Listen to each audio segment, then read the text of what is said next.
नमः सवित्रे जगदेकचक्षुषे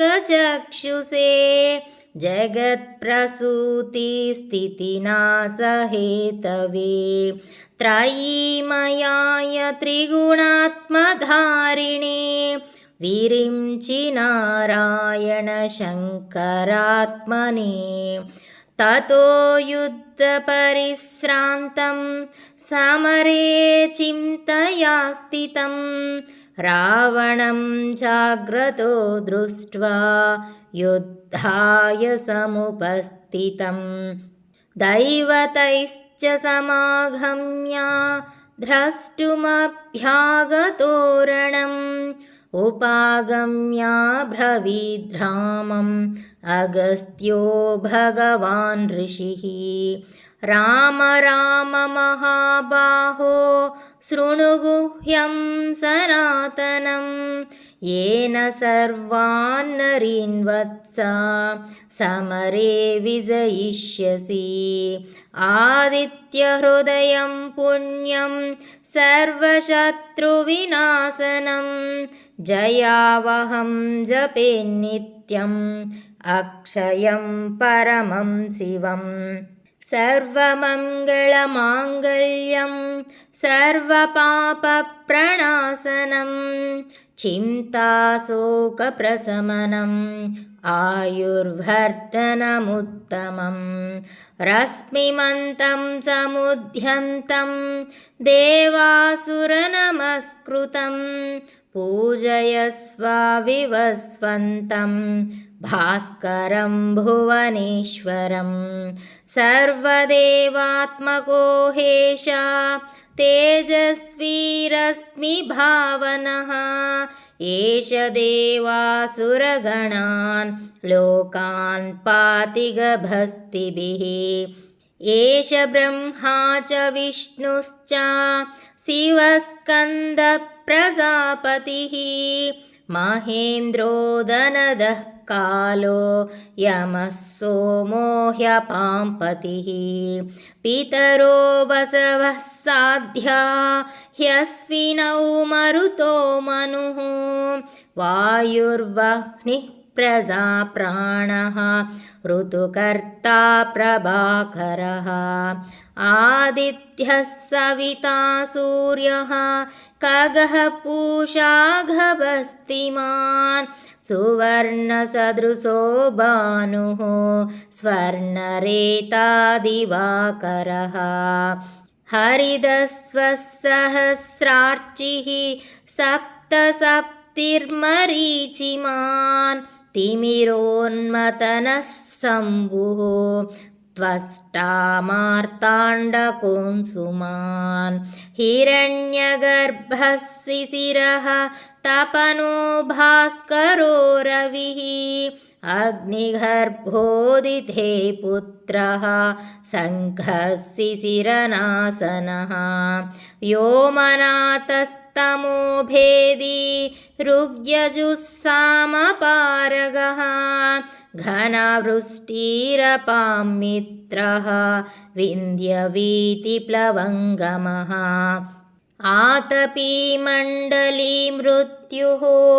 पिङ्गळः सर्वतापनः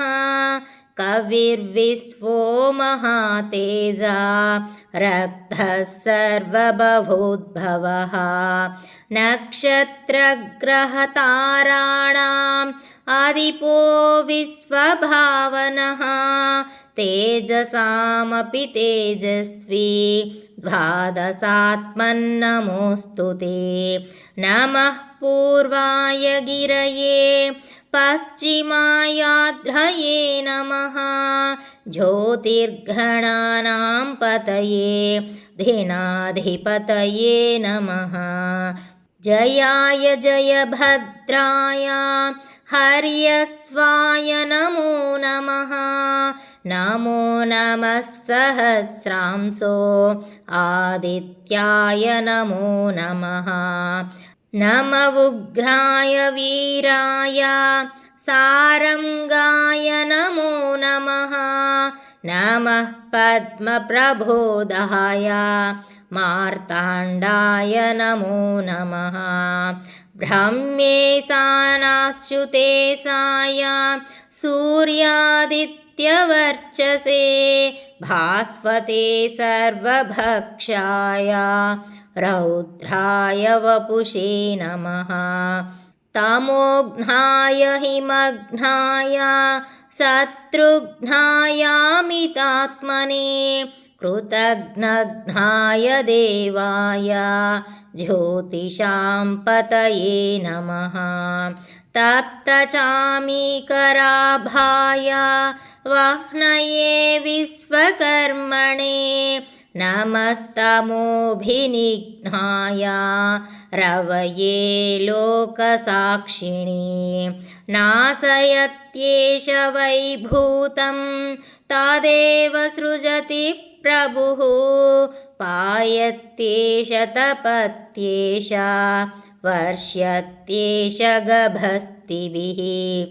एष सुप्तेषु जागर्ति भूतेषु परिनिष्ठितः एष एवाग्निहोत्रं च फलं चैवाग्निहोत्रिणां वेदाश्च क्रतवश्चैव क्रतूनां फलमेव च यानि कृत्यानि लोकेषु सर्व एष रविप्रभुः येन मापत्सु कृच्छेषु कान्तारेषु भयेषु च कीर्तयन् पुरुषः कश्चिन्नावसीदति राघव पूजयस्वैनमेकाग्रः देवदेवं जगत्पतिम् एतत्त्रिगुणितं जप्त्वा युद्धेषु विजयिष्यसि अस्मिन् क्षणे महाबाहो रावणं त्वं वधिष्यसि एवमुक्त्वा तदागस्त्यो जगाम च यथागतम् एतच्छ्रुत्वा महातेजाः नष्टशोको भवत्तदा धारयामास सुप्रीतः राघवः प्रियतात्मवान् आदित्यं प्रेक्ष्य सप्त्वा तु परं हर्षमवाप्तवान् त्रिराचम्यासु चिर्भूत्वा धनुरादाय वीर्यवान् रावणं प्रेक्ष्य हृष्टात्मा युद्धाय समुपागमत् सर्वयत्नेन महता